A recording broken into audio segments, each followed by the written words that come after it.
Адам канчалык өзүн эмнеге талапкер сезсе, өзүнө муктаж сезсе, ошого жараша адам умтулат да. Тилемчилик кылам деп муктаж сезгендиктен эрте эле бошонуп алып ушул жака келип атат да. Биз урматтуу туугандарым, Аллах Таалага тилемчиден дагы өткөн деңгээлде биз муктажбыз.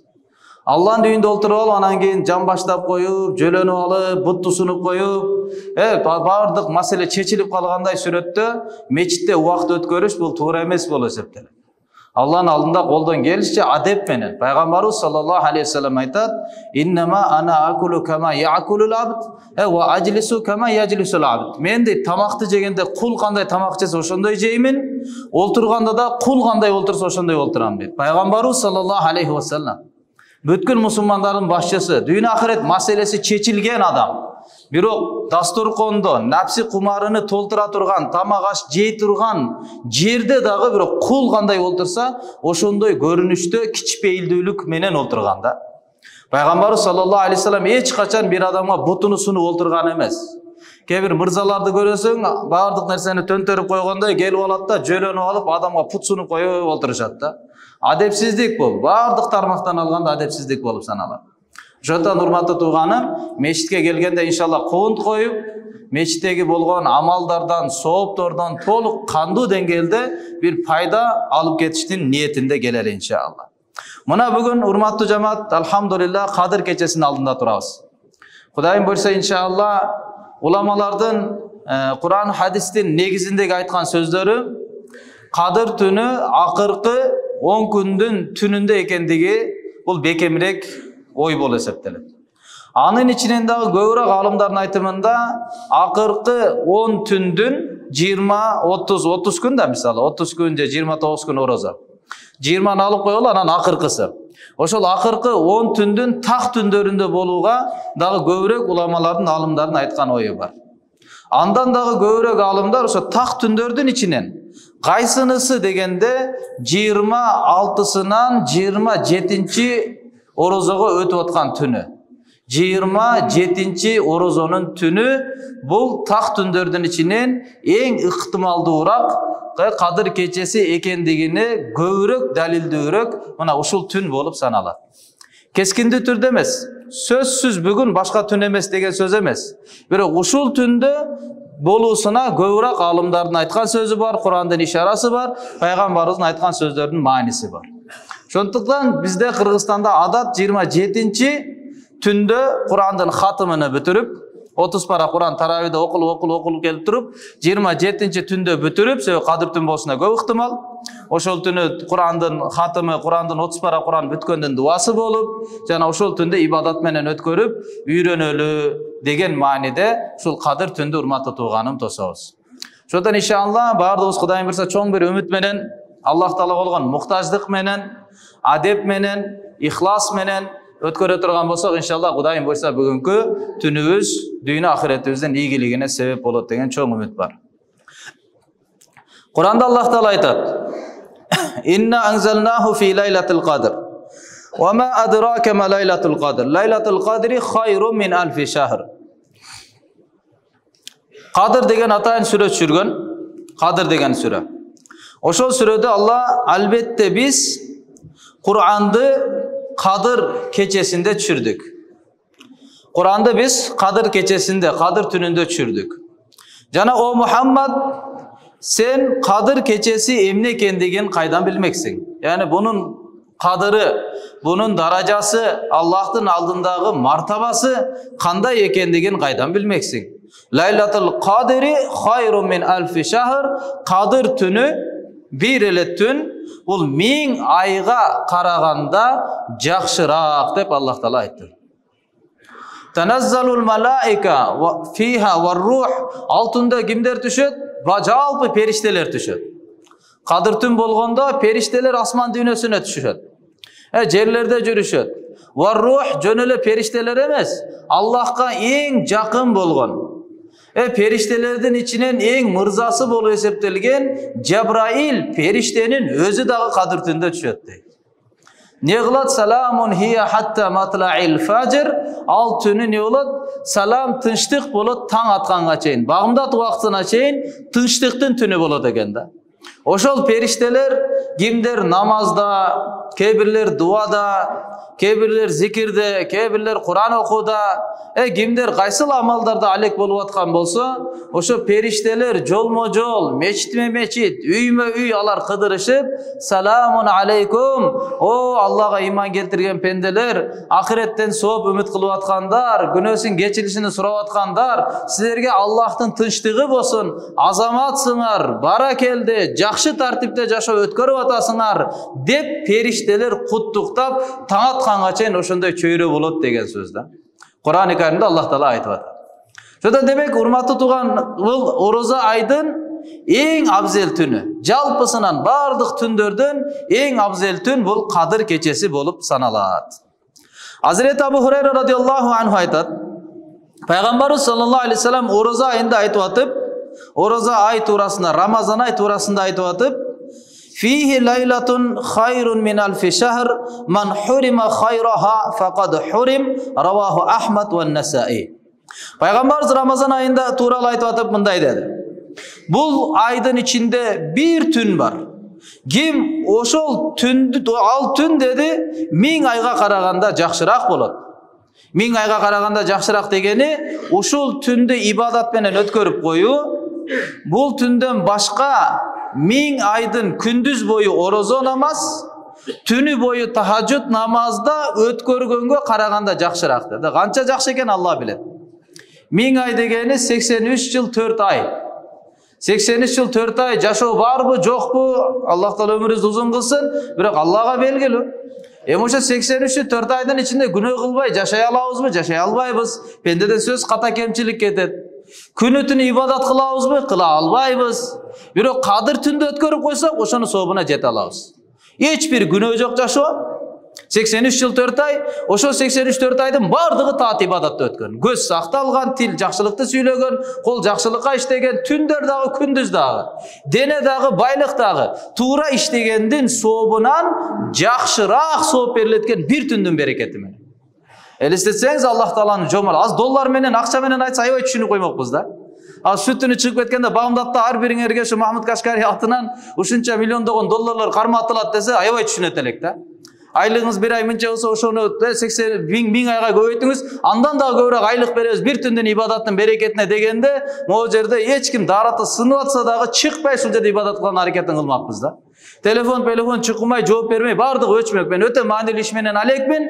Бунун сыйлыгы чоң болот атат, кое тургула. Азыр бардык маселеңерди чечемин, азыр эртең менен Багымдаттан кийин олтурмакпыз да. Сооп десе анча сиз менен бизде анча түшүнүк жок да. Кече эле мисалы умрага барып келдик. Рамазанда эл көп. Элдин айтканы эмне? Эл айтат, Рамазанда акча кымбаттап кетет экен, пакеттер кымбаттап кетет экен, мейманканалар. Рамазанда барсаң адам көп болот экен деп. Эмне үчүн сиз менен биз дүйнө көз караш менен карайбыз, ахирет көз караш менен карабайбыз?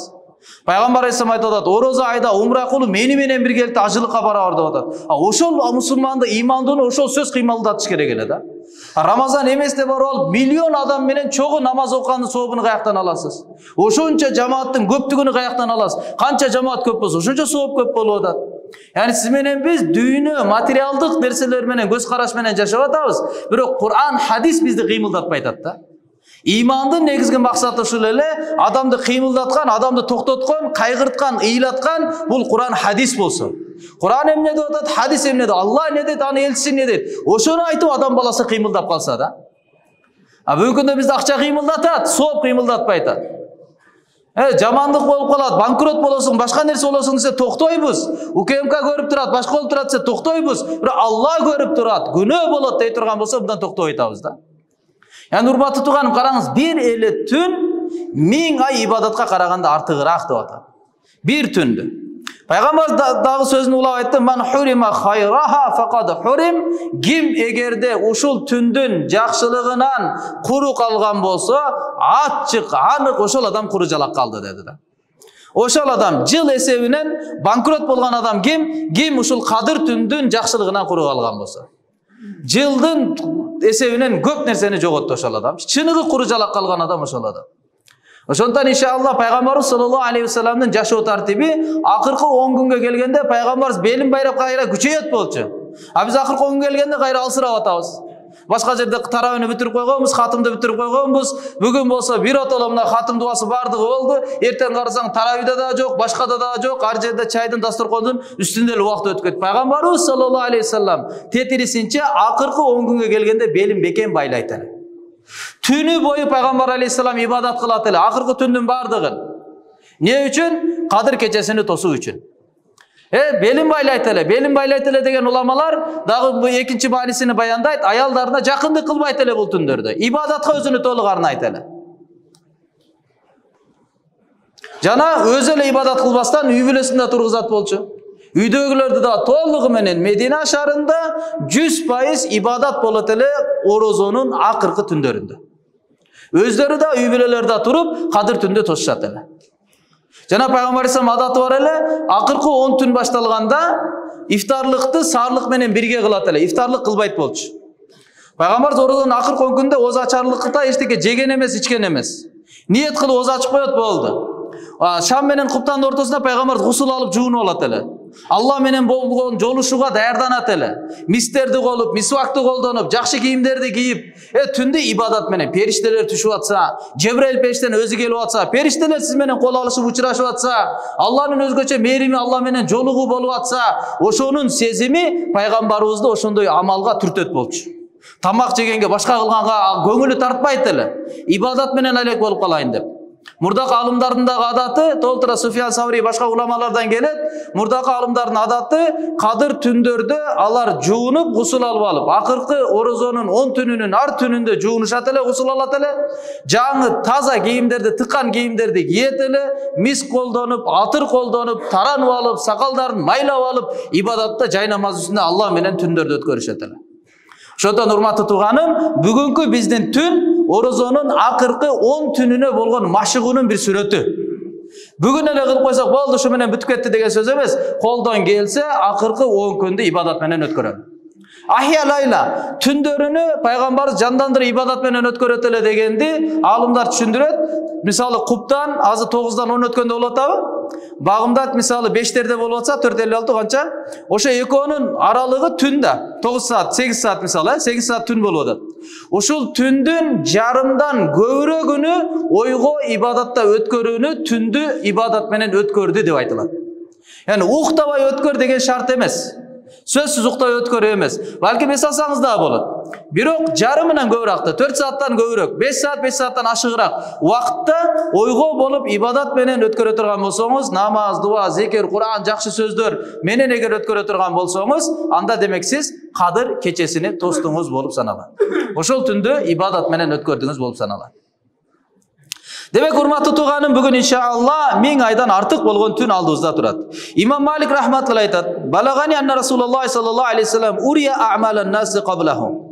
Мага ушундай кабар жетти дейт. Пайгамбарыбыз саллаллаху алейхи вассаламга адамдардын өзүнүн мурдакы Мухаммад пайгамбарыбызга чейинки жашаган коомдордун амалдары пайгамбарыбызга көрсөтүлдү. Канча жыл жашаган? Нух пайгамбарыбыз канча жыл дават кылган? Нух пайгамбар 950 жыл дават кылган, Туурабы? Нух пайгамбар 950 жыл дават кылган. Демек көп жашады деген сөз. Канча жашады? Так маалымат жок. Бирок даваттын пайгамбарчылыгынын мөөнөтү 950 жыл болгон.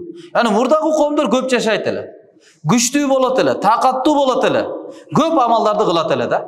Ошолордун амалдары пайгамбарыбызга көрсөтүлгөндө, пайгамбарыбыз ичинде ойлоду, менин үммөтүмдүн амалдары аз болуп калат турбайбы анда. Менден кийин келген үммөтүм, пайгамбарыбыз айтат, акыр заман үммөтүмдүн өмүрү 60 менен 70 жаштын ортосунда болуп калат, аз эле адам ал жаштардан өтүп калат дейт. Яни биздин өмүрүбүз кыскара берет. Өмүр кыскарып кете берет. А биздин үммөт, пайгамбарыбыздын үммөтү, анда амалдары аз болуп калат турбайбы? Себеби аз жашаса аз амал кылат. Пайгамбарыбыз айтат, адам бактылуулугунан көп жашап көп жакшылык кылса, бактсыздыгынан көп жашап көп күнөө кылса дейт. Аз жашап калат экен деген ой, кайгы пайгамбарыбызга келгенде, Аллах Таала Лайлатул Кадр сүрөсүн түшүрдү. Эмне деп? Лайлатул Кадри хайру мин алфи шахр. Кайгырбагын о Мухаммад, мен сенин үммөтүңө ушундай бир түндү берип койгом. Бир эле түн ибадат кылып коет, 83 жыл 4 ай 1000 айга ибадатта кылгандарга караганда көбүрөөк сооп таап алат булар. Кайгырбагын деп Кадыр кечесин Аллах Тааланын мээрими, пайгамбарыбыздын күйүтүнүн берекети аркылуу Алланын жомарттыгы менен сиз менен бизге берилген түн болуп эсептелет. Чоң Аллах Тааланын берген сиз менен бизге бул мүмкүнчүлүгү. Ал эми Кадыр кечесинде эмне амалдарды кылышыбыз керек? Кадыр кечесинде эмне амалдарды кылышыбыз керек? Пайгамбарыбыз саллаллаху алейхи вассалам айтат: "Ман кама лайлатал кадри иманан ва ихтисабан, гуфира лаху ма тaqaddama min zanbihi."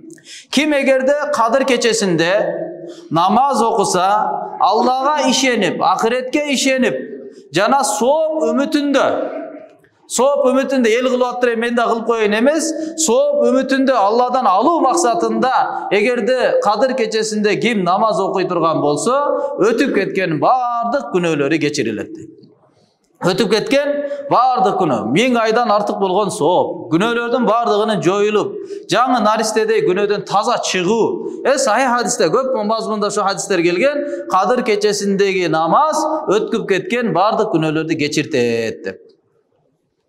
Демек, урматтуу тууганым, Кадыр кечесинде намаз окуйт экенбиз. Жана ошондой эле Айша энебизден риваят келет. Айша энебиз пайгамбарыбыз саллаллаху алейхи вассаламдан сураганда: "Араайта ин вафакту лайлатал кадр, ма акулу фиха?" О Аллахтын элчиси, кабар бериңизчи, эгерде мен Кадыр кечесине дал келип калсам, анда Кадыр кечесинде эмне деп мен дуа кылайын, эмне деп Аллах Таалага кайрылайын дегенде пайгамбарыбыз саллаллаху алейхи вассалам айтты: "Кули Аллахумма иннака афувун тухиббул афва фа'фу анни."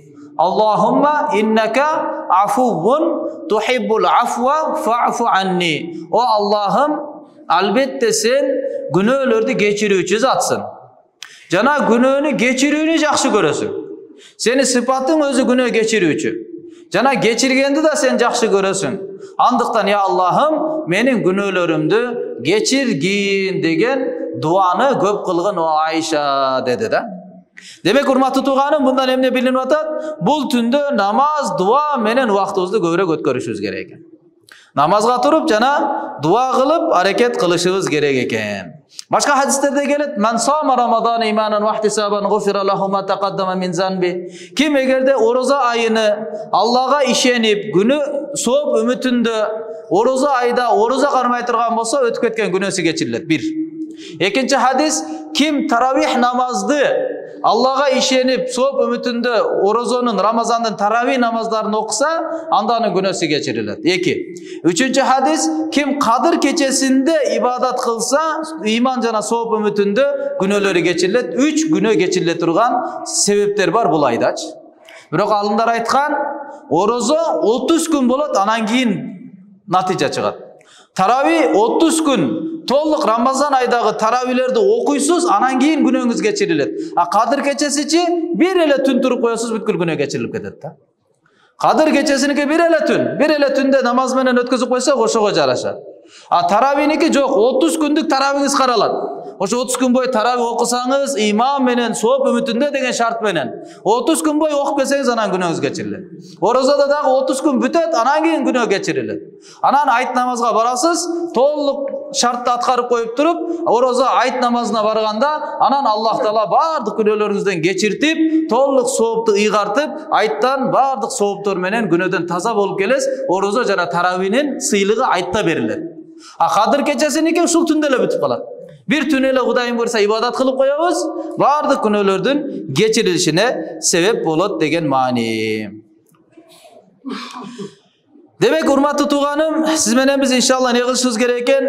Бул түндө колдон келишинче дуа кылып Аллах Тааладан суранып өтүшүбүз керек экен. Дуалардын ичинен өзгөчө кайсыл? Аллахумма иннака афувун карим тухиббул афва фа'фу анна. О Аллах, сен кечирүүчү затсың, кечиримди жакшы көрөсүң, биздин күнөөлөрүбүздү өзүң кечиргин деп дуа кылат экенбиз да. Эмне үчүн пайгамбарыбыз саллаллаху алейхи вассалам ушул дуаны кыл деп атат? Себеби таква, имандуу адамдын абалы ушундай болот, орозодо көп амалдарды кылат. Амалдарды кылып олтуруп туруп, бирок ушундай кейипке келет, ушундай абалга келет: "Я Алла, мен кылган амалым сен алдында эчтеке эмес экен" депчи. "Я Алла, менин кылган жакшы ишиме караганда күнөөм көп. Жакшы иштерди да мен күнөө менен эптеп септеп катачылык менен кылып атамын деп сурана турган абал ушул болуп калат экен. Я Алла кечир деп эле сурап калат экенбиз да. Ya Allah geçir. Ошончо пайгамбарыбыз айтты, суранып эмес, кечиримди сура деп. Бир нерсени эмес, кечиримди сура. Allah күнөөбүздү кечирсин деп. Имандынын абалы ошондой деңгээлге алып барат деген сөз да.